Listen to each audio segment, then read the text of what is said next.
며칠 전이었습니다. 저희 진료실 문을 조심스레 열고 들어오신 69세 김말순 어르신.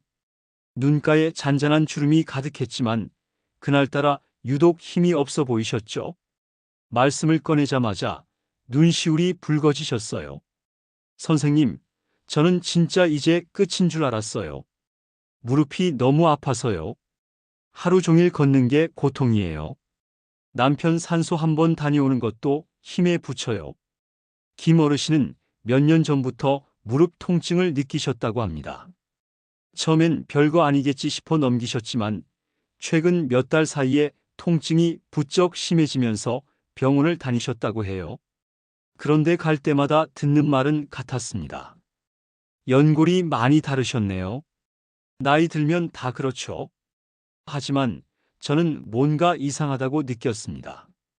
실제로 진찰을 해보니 무릎에 특별한 붓기나 염증 반응은 거의 없었습니다. 오히려 김 어르신은 무릎보다는 엉덩이 쪽을 더 자주 만지셨고 의자에서 일어설 땐 오른쪽 허리 부근을 꼭 짚고 일어나셨죠. 정밀 검사를 진행했습니다. 결과는 놀라웠습니다. 고관절, 즉 엉덩이 관절의 가동 범위가 매우 좁아져 있었고 요추 4번과 5번 디스크가 신경을 눌러 엉덩이와 다리 뒤쪽 그리고 무릎 아래까지 통증을 퍼뜨리고 있었던 겁니다. 즉, 어르신이 무릎이 아프다고 느끼셨던 건 실제로는 허리와 고관절에서 비롯된 통증이었던 것이죠. 이런 경우 생각보다 아주 흔합니다. 사실 우리 몸은 하나로 연결되어 있어서 어느 한 부분의 문제가 엉뚱한 곳에 증상으로 나타나는 일이 많습니다. 이를 연관 통증이라고 부르죠. 자, 그럼 여기서 중요한 건강 정보를 4가지 알려드릴게요. 첫 번째, 시니어 무릎 통증의 약 30% 이상은 무릎 자체가 원인이 아닙니다. 허리, 특히 요추 디스크가 신경을 눌러 다리와 무릎으로 통증을 퍼뜨리는 경우가 흔합니다. 두 번째, 무릎 통증이 걸을 때보다는 일어설 때 더 아프다면 그건 고관절의 문제일 가능성이 높습니다. 의자에서 일어나거나 계단을 오를 때 심한 통증이 느껴진다면 무릎이 아니라 고관절을 먼저 의심해야 합니다. 세 번째, 아침에 무릎이 뻣뻣하다가 시간이 지나면서 괜찮아진다면 이는 허리 디스크의 초기 증상일 수 있습니다. 누운 자세에선 디스크 압박이 덜하다가 다시 몸을 일으키면 압력이 올라가면서 통증이 나타나는 거죠. 네 번째, 무릎 보호대를 하루 종일 착용하는 건 좋지 않습니다. 장시간 착용하면 고관절의 가동성이 더 떨어지고 결국 통증이 더 악화될 수 있습니다.